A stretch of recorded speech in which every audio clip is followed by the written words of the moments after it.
Hey guys, Dan Sipping Cider slash Mace Windu here. Today I want to talk about a core design philosophy that Warpforge has taken with its combat system. It's really unique and I think is very interesting and adds a lot to its game. And that is in its two stat attack system. It's where you have melee attack and ranged attack. This is very new. I have not seen this in any other digital card games out there. So I'm gonna kind of assume you know generally how combat works in these kinds of card games. In case you don't, a quick overview is, say I have a 2 attack, 3 health unit, you have one as well. If one attacks the other, they're both gonna deal their attack damage to each other's health. So they would both take 2 damage, go down to 1 health. From that point, anything with 1 attack could attack in and kill it. It would still take the 2 damage back from the original 2-3. So the way Warpforge works is pretty much the same, except every time you attack, you're choosing to attack with either melee or ranged. And that's the attack damage you're going to do to the unit you're attacking, and the unit that you're attacking, the damage it's going to do back is going to be the same stat. So if I attack with my range attack on my unit, the unit I'm attacking will deal its range damage back as well. So what's better, melee or ranged? They're about the same. I would say ranged is a little bit better than melee in Warpforge, just because the keyword flying. And flying is a keyword that exists in all the factions. It's pretty prevalent, like I would say every deck has at least 1 or 2 flying units in them. And what flying does is it says you can't attack it with melee damage unless the unit attacking also has flying. And while it is prevalent flying, it's not that common. So having a good range stat on your units is important so that when you need to attack into flying units and deal damage to them, you can. As far as melee keywords goes, there's really none. There's one, but it's only in one faction, the orc faction. They have mob. And so if you're playing orcs, you might care about the melee stat a bit more, because mob wants you to attack with melee attacks, and then you just want high stats on your melee attacks, so when you do that, you're doing more damage. But if you're not playing orcs, generally range is going to be a little better. Overall speaking, they're pretty close to being equally good, but range I'd say is slightly better.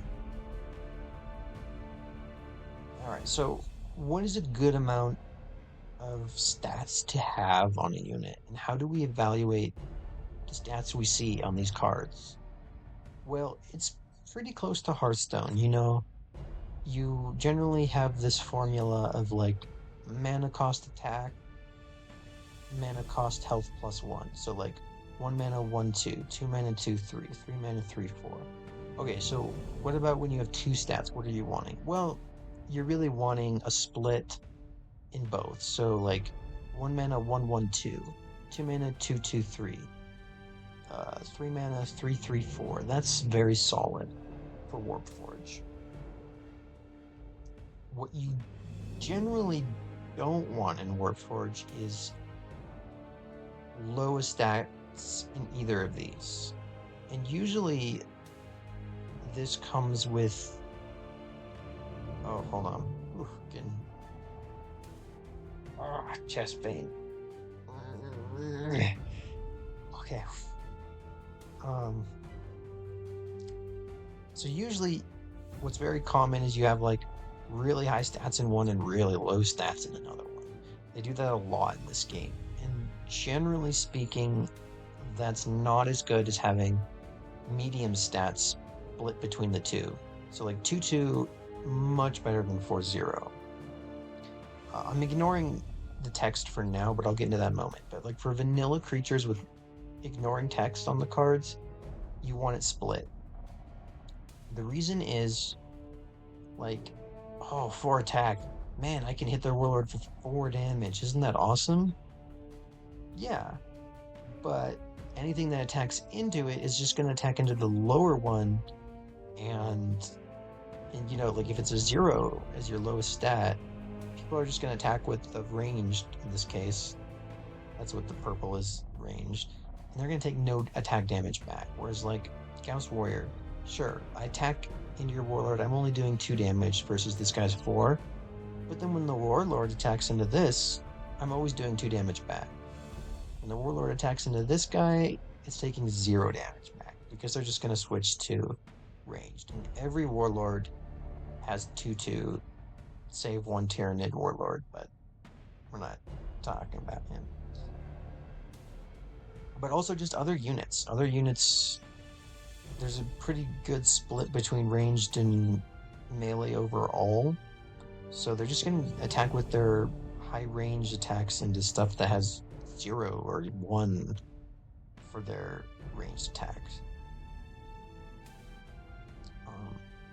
So yeah, like on average, they're doing about the same damage in best case scenarios.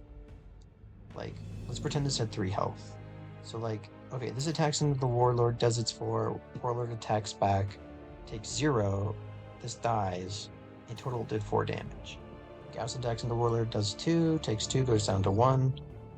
Warlord attacks back, kills it, it's taking 2 back no matter what. So in total this did 4 damage, just as much as this theoretical flayed one that has 3 health and no text. But now worst case scenario is I play my 2/4/0/3, they attack into it, kill it before it ever gets to attack, and they take no attack damage back.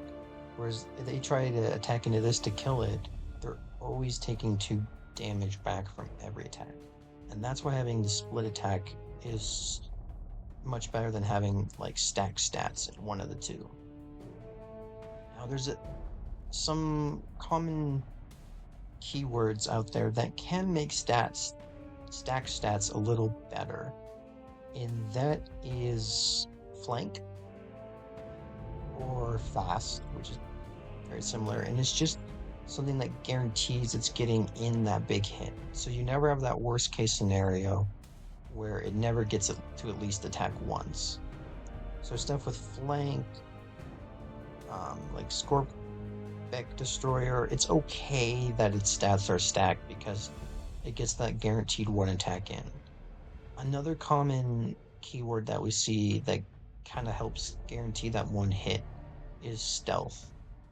So, like, I don't get its attack as soon as I play it, but it's very unlikely that it's dying before it gets to attack at least once.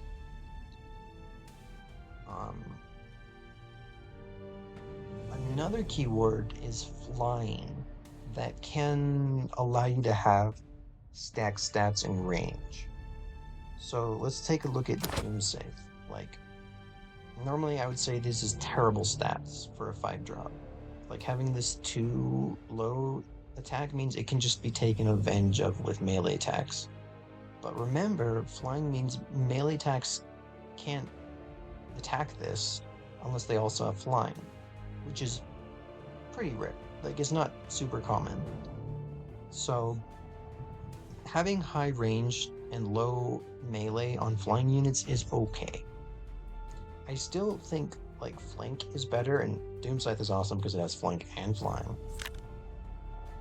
Just because there are some flying units with decent melee that could like take advantage of this low melee stat.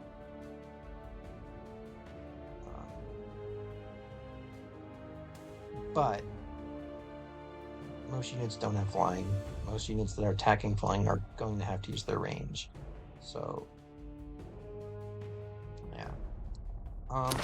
Having just tanky stats, it helps a tiny bit.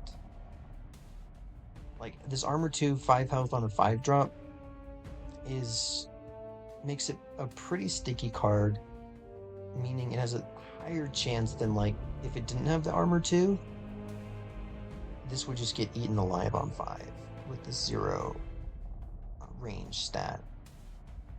With the 2 armor, there's times it'll survive till your next turn to get in its big hit.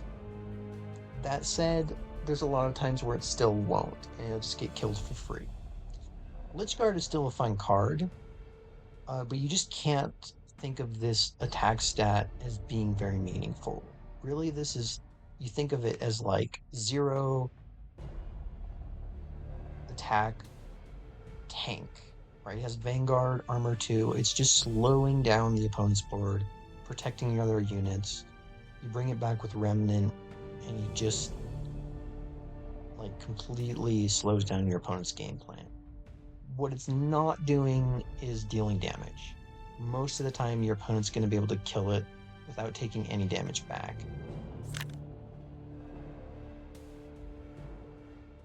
So yeah, I hope this helps you evaluate stats on cards in this unique system with melee and range.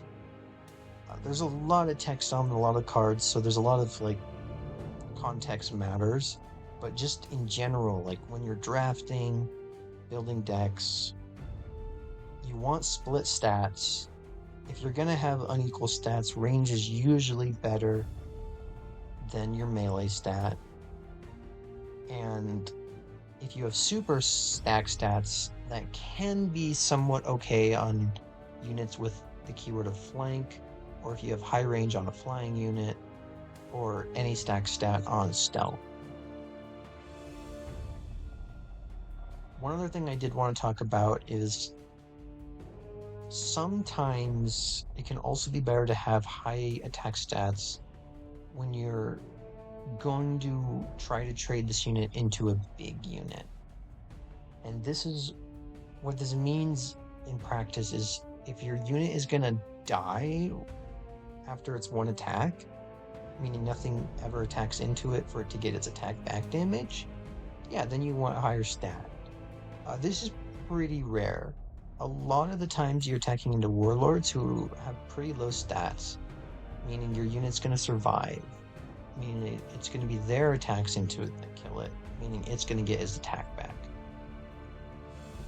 Like, small units, if you have 2 or less health, then okay, yeah, the stack stats are a little better, assuming you get an attack off with it. And that's where having the flank or the stealth really helps. And like, so your unit's attack, it's gonna die after that attack. It's not gonna be attack and do again. Yeah, then you want the high stack stats in one of them. Again, though, that's pretty rare. Your unit has to have 2 or less health most of the time. Sometimes you're also attacking the other bigger units besides the warlord, and then yeah, but that's more rare. Generally, the way trades work is you trade over a unit, so you have a little bit of health remaining.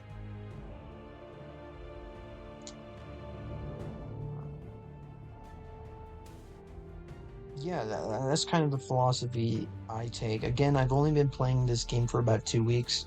I've been thinking about it a lot, but I could be wrong on this. But I think it's a good starting point if you're getting into the game with how to think about this dual stat system.